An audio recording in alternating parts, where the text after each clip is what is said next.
Το βράδυ τρομάξαμε λίγο με τη βόμβα στο Σύνταγμα. Σιγά ρε Γιορδάκη, τρομάξαμε σιγά, τι έγινε. Καλά, άσε να πω κάτι, ρε Γιάννη.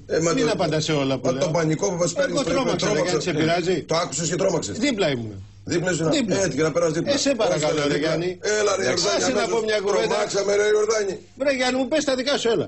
Μα τρομάξαμε. Άσε Απαντάω σε αυτό που λες στο σχόλιο. Κακό είναι Γιάννη μου, όχι, δεν θέλω να σχολιάσεις αυτά που λέω εγώ. Εσύ γιατί σχολιάζεις τα δικά Δεν μου. σχολιάζω. Πώς δεν εντάξει, από εδώ και πέρα με σχολιάζεις τα δικά μου. Σε παρακαλώ πάρα πολύ. Σε πειράζει. Εσένα σε πειράζει. Ναι, με πειράζει να με σχολιάζεις. Σε παρακαλώ τώρα. Δύο συνάδελφοι στον αέρα να μαλώνουμε. Τρόμαξατε, εγώ τρόμαξα λίγο. Τρόμαξε, τι τρόμαξες ρε Γιορδάνη. Όλο το Σύνταγμα έκλεισε. Πήγες στα Πελοποννήσια να δεις. Εκεί ήμουν μέχρι 3 τα ξημερώματα. Άσε μου, ρε Γιάννη, που ήσουν. Εκεί παντού είσαι. Εσύ τι μπάτσος ήσουν και παρακολουθείς ποιος ήταν. Εγώ έφυγα από εκεί μέχρι τις 11. Σε παρακαλώ πάρα Έκανα πολύ. ρεπορτάζ, Γιάννη μου. Δεν ήμουν περαστικός. Έλα, σε παρακαλώ.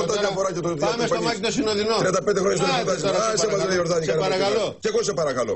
Έτσι. Εντάξει. Θα πω αυτό που θέλω εγώ. Και εγώ θα λέω αυτά που θέλω και θα απαντάω σε αυτά που λες. Αν σ' αρέσει, δεν σ' αρέσει, δεν μ' αρέσει, Γιάννη μου. Κάντε παραπονά σου. Όχι, δεν θα κάνει, αλλά δεν μ' αρέσει. Υπάρχουν καναλάρχες, κάντε παραπονά σου. Εσύ να μην σταματάς όταν μιλάω. Σου αρέσει. Γιάννη, δεν σου αρέσει καθόλου και μη φωνάζεις. Μη φωνάζεις. Άντε, εδώ μέσα το έχουμε κάνει η καπετανάτο. Τι είναι εδώ μέσα. Φασισμός εδώ. Χούντα είναι εδώ μέσα.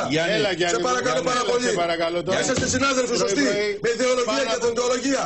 Όχι φασισμός εδώ μέσα. Δεν είσαι μόνος σου. Θα ακούσω εγώ. Θα είσαστε συνάδελφοι, διαφορετικά υπάρχουν και όργανα. Συνδικαλιστικά. Αν θέλεις. Και παρακολουθούν. Γιάννη, αν θέλεις να μιλάς σαν συνάδελφο, θα ακούς. Θα ακούς και εσύ. Εντάξει, μονόλογο δεν υπάρχει εδώ μέσα. Δικτακτορία δεν υπάρχει εδώ μέσα, Ιορδάνη μου. Υπάρχει διάλογος όπως κάνετε κι εσείς. Δεν θα μιλάς, Γιάννη, μέχρι τις 8. Μίλα, μέχρι τις 8. Μέχρι τις 8 είναι άλλοι 3 συνάδελφοι να μας πούν το ρεπορτάζ. Δεν θα λέει κάποιος μια κουβέντα και θα πετάγεσαι. Σε παρακαλώ. Όχι, δεν θα πετάγεσαι. Σε αφήνω εδώ μέσα να λες τη γνώμη σου. Δημοσιογράφους κομπάρσους χορτάσαμε. Καλά. Εσύ πάντως λες τη γνώμη σου εδώ πέρα. Θα τη λέω όποτε θέλω. Ωραία. Θα αφήνεις όμως και τον άλλο να τελειώνει. Το κανάλι είναι δημοκρατικό και θα λέει τον άλλο να τελειώνει. Αυτό να κάνεις σεμινάρια στον εαυτό σου πρώτα. Όχι, Γιάννη μου. Ακούσου στον εαυτό σου πρώτα. Αυτά τα λόγια και μετά τον κόσμο έξω. Και είναι η συμπεριφορά σου εδώ μέσα. Ας σε μας καημένα, κάνε μας τη χάρη πρωί-πρωί. Όποιος σχολιάζεται εδώ πέρα. Γίνε πρώτα δημοσιογράφος και μετά να μιλήσουμε δημοσιογραφικά. Εγώ, Γιάννη μου, είμαι δημοσιογράφος. Κάποιοι άλλοι να το βλέπω πόσο είσαστε. Το βλέπω πόσο είσαστε δημοσιογράφοι. Εντάξει, Γιάννη μου. Άμα δεν σ' αρέσει, μέσα από την οθόνη γίνετε δημοσιογράφοι ξαφνικά. Μέσα από μια οθόνη. Μάκη Συνοδεινό. Μας τη χάρη καημένε.